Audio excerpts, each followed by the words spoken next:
we have another example of the BBC being not just anti-British, but also anti-Israel. Once again, they are promoting the Hamas narrative. Alex Hearn tweeted this, discovered from BBC Verify. Remember those guys? They are the fact checkers at the BBC. BBC Verify has done this article, and Alex Hearn highlighted the parts of it where it kind of showed how messed up this propaganda is. So this is the article itself. The BBC Verify team wrote it. In any conflict, they say counting people who lose their lives is a challenge. Gaza is no different. So they had to get some numbers. How many people have been, the casualties and people who've been harmed and all that, right? People who lost their lives. How did they do it? Oh, they picked up the phone, they called Hamas, and they got the numbers. And then in their article, instead of saying Hamas, they say, oh, the Ministry of Health in Gaza, the authorities in Gaza, because we should trust them completely. Look at this.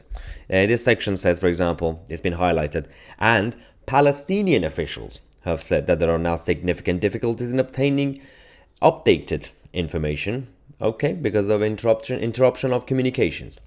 The health ministry in Gaza's official source, it said that 11,240 people have now lost their lives. Okay, that's what they say.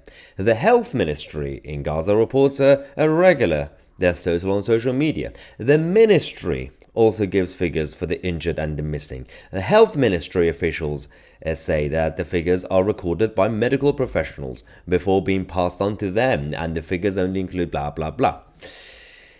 A day after Mr. Biden's dismissal of the numbers, health ministry in Gaza provided more information. Even Joe Biden, even Biden's administration dismissed them. Now that should tell you a lot. Scrutinizing the stats. The United Nations rely on the health ministry as a source.